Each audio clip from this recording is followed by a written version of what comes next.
Marcia Howard, who's sitting to my left here, is the director of the Federal Fund Information for States. It's a small but a really amazing organization that provides, it's sort of the place to go for federal dollar figures for anyone in state government. If you're a governor, an Office of Management and Budget, or a state legislature, the odds are you subscribe to FFIS and you use them for a variety of federal dollar needs. To pick a hypothetical, if by some surprise, say the governor of Alaska was actually nominated to be the vice president of a major political party, and if this happened in a campaign year where earmarks, federal earmarks, were kind of a big deal issue, and just sort of bear with me, this is actually the biggest hypothetical. Say you're a really smart reporter, and say you want to find out what do the facts actually look like? What's it look like, federal dollars coming into Alaska? Have they changed a lot in recent years?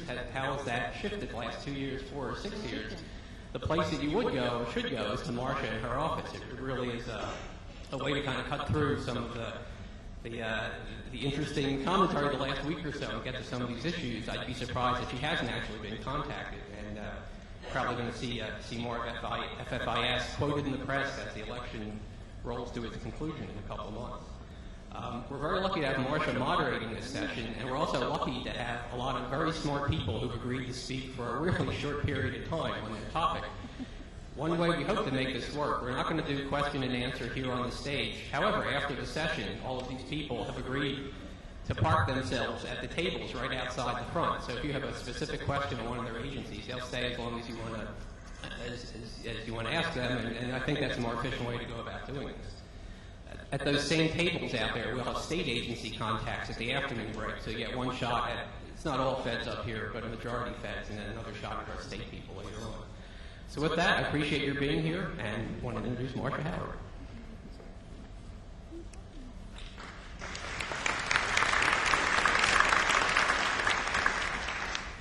Good morning, Maryland, and thank you, Eric.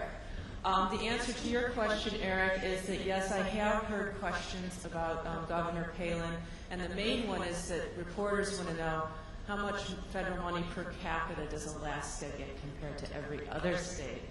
And most years the answer to that question is that Alaska ranks #1 generally. However, the most recent data are from fiscal year 2006, when Louisiana and Mississippi got a big influx of federal money for hurricane relief.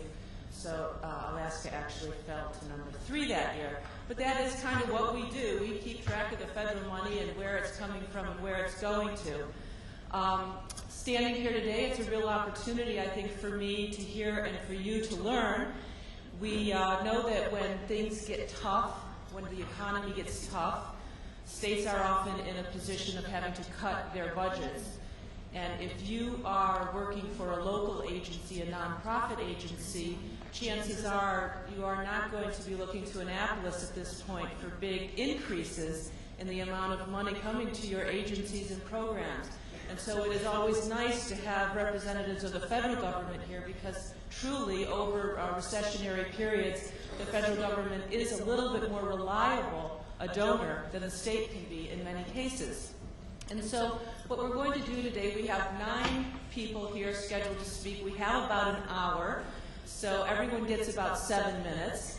I don't know if Eric, he probably didn't know when he asked me this. I'm the youngest of 6 kids, so being told to sit down and shut up is something I'm accustomed to. So that's mainly what I'm going to do, is sit down and shut up.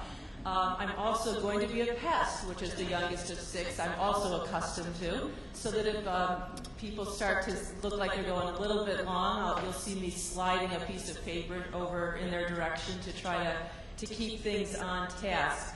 I'm not even going to bother reading their biographies. They are in your packets. To read them would eat into those precious 7 minutes that each of them has been allocated. I think that's about all I need to say to you in order to get ready. As Eric mentioned, afterwards the speakers will be available out front, outside of this room, so you will be able to follow up with individual questions. At some point, if Representative Edwards arrives early, we may be interrupting this panel so that she can come and say good morning to everyone. But without further ado, let me go ahead and get started. One of the things we hope to do today is not focus on the major big programs that we all know about, or at least the people who work in these areas know about. The idea is to help you come away with something you didn't know about when you walked in those doors this morning.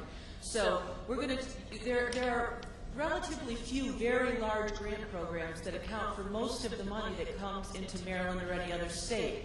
What we know less about are the hundreds and hundreds and hundreds of smaller programs, many of them competitive programs, that may be available to you that you don't even know are out there, or angles on some of the larger programs that you've never worked before, or, more importantly, because these people are with the federal agencies, they may have knowledge of particular pots of money that have not been tapped so much. So when we hear sometimes the Secretary, many years ago, the Secretary of Education came out and said, states have left $3 billion on the table. Well, everyone calls my office and says, where is it? Where is it? Well, I don't know where it is, but maybe they do.